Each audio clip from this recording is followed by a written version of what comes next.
Welcome everybody. I'm here with Lucas, and Lucas and I are going to talk a little bit about Interrupt's next Fearless Spirit.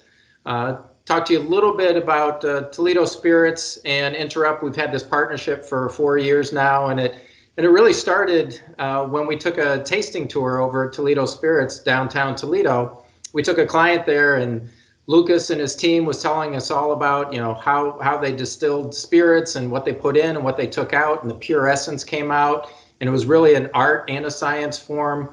And we stood back and said, "Damn, that's what we do. We're a brand distillery." So, for a lot of you that know us, we talk about ourselves a brand distillery, and it really came from working with Toledo Spirits.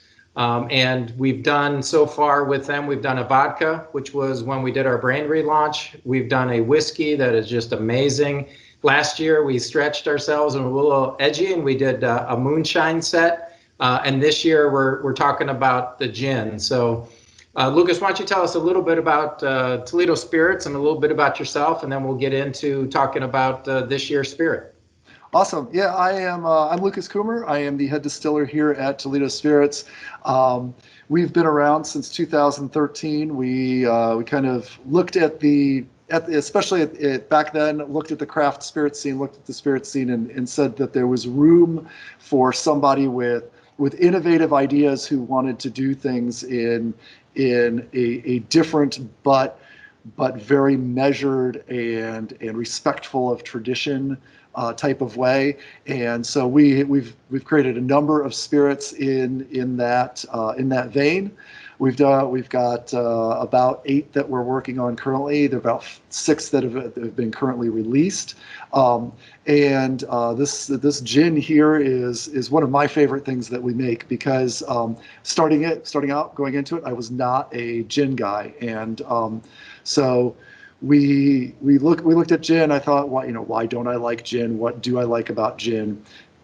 Did the painful research of drinking about 40 different types of gin to figure Very out painful. Very painful. Yeah, it took a while. It took a while. But it just to figure out what I liked, what I wanted to mix gin with, what gin could do in a cocktail. And so that gave me a lot of insight into how botanicals interacted and how they came together to form a gin. A gin is really, it's nothing more than a juniper flavored spirit. That's really the technical definition of a gin. But so there's a lot of latitude within that definition. So within that definition, we've taken that juniper as the base flavor and kind of expanded it. And we've done that for the East Side gin, which is our gin. And then for this Interrupt gin, this is a variation. This has different levels of the same botanicals that we use in East Side gin, and an infusion at the end that kind of puts a new twist on it as well. And I think I really love this gin. I think I'm not gonna say I like it better than our East Side gin, but I might like it better than our East Side gin. It's a really cool. It just turned out so well. It's a really cool product, really versatile, and it really embodies that starting with these great ingredients and taking our time and doing the research and doing all the experimentation that needs to be done, whether that is buying 40 different gins and figuring out what you like, or once I have something where I had a pretty good idea the botanicals I wanted to go with, like figuring out how much botanical, how long that botanical needs to be infused, what temperature that needs to be distilled at. All of that comes together into making a balanced product, something that people are going to enjoy drinking, right? Like, yeah. A lot of gins are unapproachable in just as a gin, and hard to drink, and that's like I feel like none of our spirits are that. Sure, they can be mixed, but they're also approachable just in raw format, and that was a big deal to me in this as well. So that if we sit down with this gin, you can enjoy it straight. You can make my favorite drink, gin in a cup. Or apparently Bill's favorite drink is a variation on that, gin in a cup with ice. Both valid ways of enjoying this gin. But like, it can be enjoyed that way, or you can make a gin and tonic with it, or you can go deeper into the cocktail realm and make something that is much more botanical or floral or or citrus based or any of that. We wanted to be able to use it everywhere, and create a real cocktail. So as you can hear, Lukas is definitely a scientist. When I met him, he's like super passionate. We would bring, when we made the vodka, we did multiple vodka tasting, and he told us all about that. And the same thing with gin. And actually, I'm holding the winner of the taste test. We had about 10 of our team with Lukas around our kitchen table, and he brought all different types, and number one actually was the one we went with, and it has Shashandra berry in it. Maybe tell us a little bit about what is the Shashandra berry and why was that one of the options for us, and maybe a little history about that. Yeah, so the Shashandra berry is really interesting because it is it's a berry that has the 5 basic flavors in it, or what the Chinese actually think of as the 5 basic flavors. It's salty, sweet, sour, bitter, and you might say pungent or spicy. So if you just eat the berry on its own, it's completely overwhelming. But like a light touch with this berry provides all of those flavors. And we've done some experimentation with it before. We've made a house amaro, which involves 5 different extractions of this berry that are then mixed together and sweetened lightly. And an amaro is like an Italian digestif, and we wanted to make something that was a twist on that. And so we experimented with a lot of different extractions on this berry and infusions with this berry. And so to bring out all 5 of those flavors. And for a gin, it's exceptionally interesting because it brings all those flavors in and like provides a little bit of umami almost to the way that it presents. It ties the room together, if you will. And that's how it gets used a lot in if it's used in Chinese cooking. That's how it gets used. It pulls together all the disparate flavors of a dish, and so it is.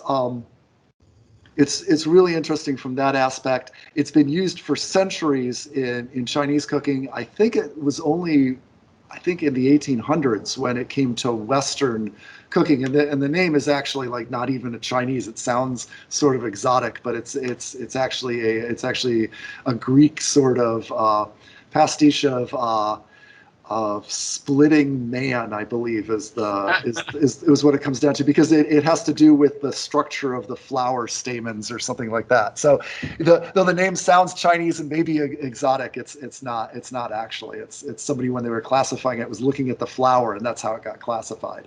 Well, the funny part is, I have to tell that story. When we were doing the original tasting, I think I had a little too much gin, and the Shashandra berry, I had a hard time pronouncing it, and I think at the end of the tasting, I think I was calling it Shaka Khan berry. Why don't we get into drinking a little bit of it? So I have a shot glass here, and I have a glass of ice. And what maybe as we're pouring it, I'm going to do a shot glass, or a little glass of this, and I want to kind of introduce the bottle, and it's just a cool understanding of some of the Shashandra berries, as well as some of the other things that Lukas has already talked about, using this. And all of our spirits are called Fearless, because Fearless is the #1 brand attribute of Interrupt. So all of our spirits are called Fearless, and it's actually registered with the United States. So excited about this bottle. And just a shout out to our whole team of Interrupt. Allie, who has kind of led the design part, and Ernest, who led all the copy. But there's a lot of other people involved. Shannon had everything to do with the labels and the bottle. And our whole team just did tasting and was a big part of this. So it's a very, very cool, sexy bottle. I'm excited to get it out to have some of our clients take a look at this. But I'm going to pour some right now, and you pour some on your side. And then we can talk a little bit about kind of the taste and the notes of this. I have to admit, I've had my cocktail here, gin in a cup, sitting in front of me for like the past 15 minutes, and I've resisted sipping on it the entire time. So I don't know if there's some sort of award for that, but there should be. Is there anything like, with wine, when you let it sit and you let it breathe, is there anything with spirits or gin Is there anything to that, or is that just with wine? No, it opens up a little bit. When you first pour, the interesting thing that you'll notice here is when you first pour, it will have a very distinctive piney nose, and that's the juniper. But the way this gin is built, the pine is like quickly will sort of fade off the nose. I mean, you'll still have pine, it's still juniper based, but it won't be an overwhelming juniper to it anymore. And so the way, like letting it breathe for a moment, that's a very good thing to do. You can, as I mentioned before, you can enjoy it with the ice or without the ice. It's going to change the flavor somewhat, depending, because it tamps down a little bit of the nose. The ice decreases the amount of volatility of the compounds in there, and will also cause some of the oils to drop out of solution, and so you may get a little bit of haze in the gin as well. But yeah, so you can enjoy that either way. But you'll approach it, you'll get to the nose. I would recommend just a real quick kind of smell on it, and you can get that pine, and then you'll also notice there's more than just pine going on, and like a large portion of that is the other botanicals going on in there. You're going to notice a little bit of a citrus. You're going to notice a little bit of sour coming through on the nose.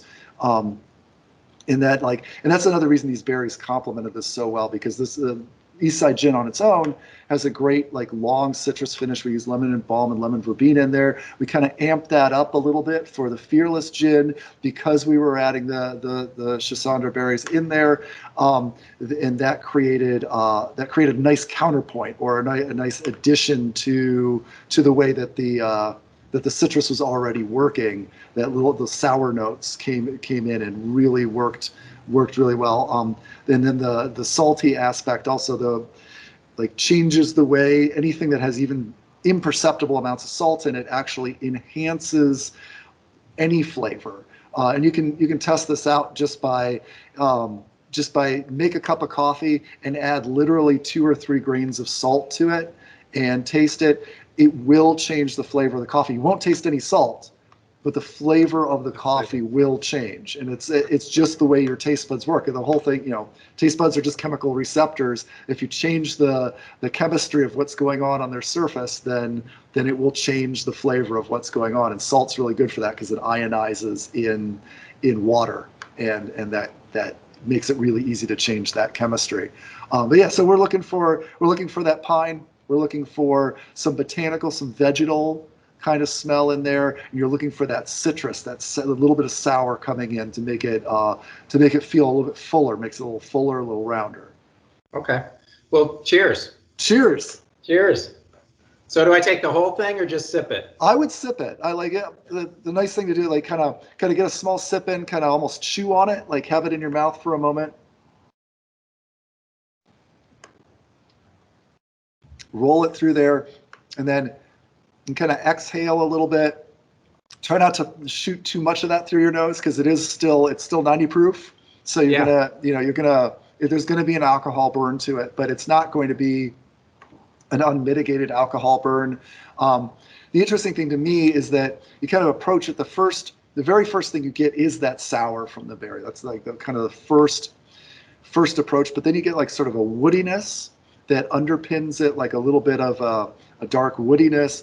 The mid palate starts coming out. You can start getting that the fennel pollen steps in. You get that little bit of fennel pollen in there, and a little bit of the prickle from the juniper. That little bit of piney notes, and then you get to that flavor trail off at the end.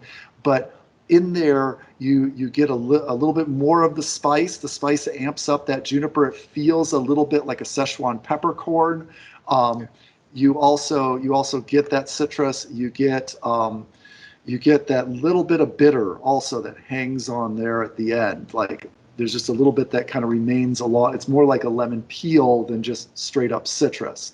And then along the whole thing, there's a little bit of a terpene effect.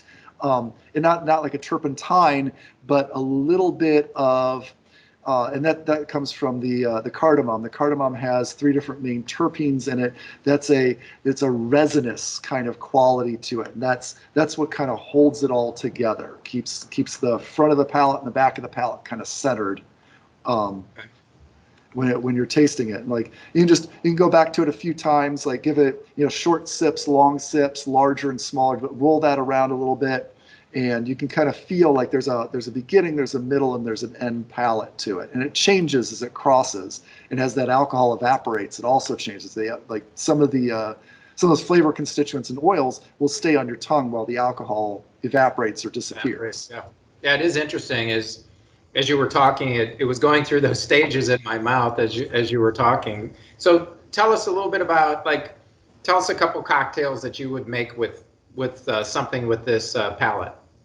So the real easy one is just go for something citrus based. So go with like a lemonade, and then maybe a dash of maybe a chartreuse, or get even simpler. And one of my favorite spices, which is actually in here, is fennel pollen. Just a sprinkle of fennel pollen.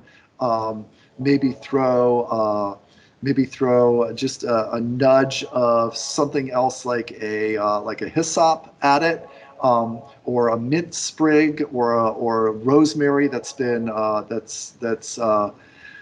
bruised on there, just to kind of change the way the nose comes in. But anything herbal, anything botanical. I tried a really great cocktail the other day. We were experimenting with this over in the bar.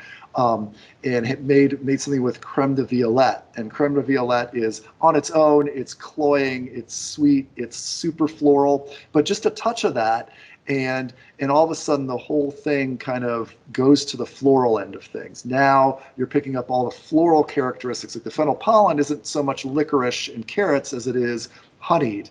The terpenes from the cardamom aren't quite as resinous anymore. They become more of a candy-like flavor, and the citrus kind of takes that on as well. You just have to be careful not to be cloying with your approach to it, because you want it to still be herbal and rich and full. But yeah, anything herbal really or floral just matches up so beautifully. Matches up nicely with it. Yeah, so for those of you that are going to be lucky enough to get this for the holidays, inside is not only this amazing bottle, but inside's also this interrupter little newspaper that we have, and it's a special winter edition. And a couple things about this. Inside, there's going to be stories about back in the day when the quarterly report was put out by Interrupt back in the 1800s, 1900s. We have some back in here. We have some cocktails that you can go, and a couple of those that Lukas had mentioned are in here. There's also a bunch of stories in here, and the cool thing is the team put in here kind of a word scrambler, and it's a puzzle, and there's you win an award if you get through this interrupter, and as you read it. So there's some pretty cool stories there. So make sure when you get your bottle, not only drink your bottle, but go through the interrupter and spend some time with it. The stories are amazing, and it's a little fun to play the mind games there with some of the puzzles that we have in there. Would like to thank Lukas and Toledo Spirits for being part of this, 4 years in a row. And we're not going to tell you what next year's spirit's going to be, but we're already thinking and working behind the scenes on that. But looking forward to have everybody taste a little bit of Fearless and do it responsibly. But this year we have to be a little bit fearless of how we get through 2020. So appreciate, Lukas, your partnership, and we appreciate the partnership of all of our clients and the great brands they entrust us with. And we love distilling down their brand to make it different in the marketplace. And it's partnerships like we do with Toledo Spirits and we do with our clients that makes us special. And we appreciate the partnership. And Lukas, we appreciate your scientific and artistic approach to helping us deliver yet another amazing spirit, Fearless spirit, out to the marketplace. Awesome. It was a huge amount of fun to do. I love working with you guys just because because it is a partnership. I love the way we approach it. I love the way we do our tastings and we do our feedback, and we really collaborate to make this product, and it's amazing. And it has been 4 years in a row. So yeah. Well, thank you. Well, here's to a great holidays to you, Lukas, Cheers. Toledo Spirits, and the rest of our clients, and have a safe and happy holidays.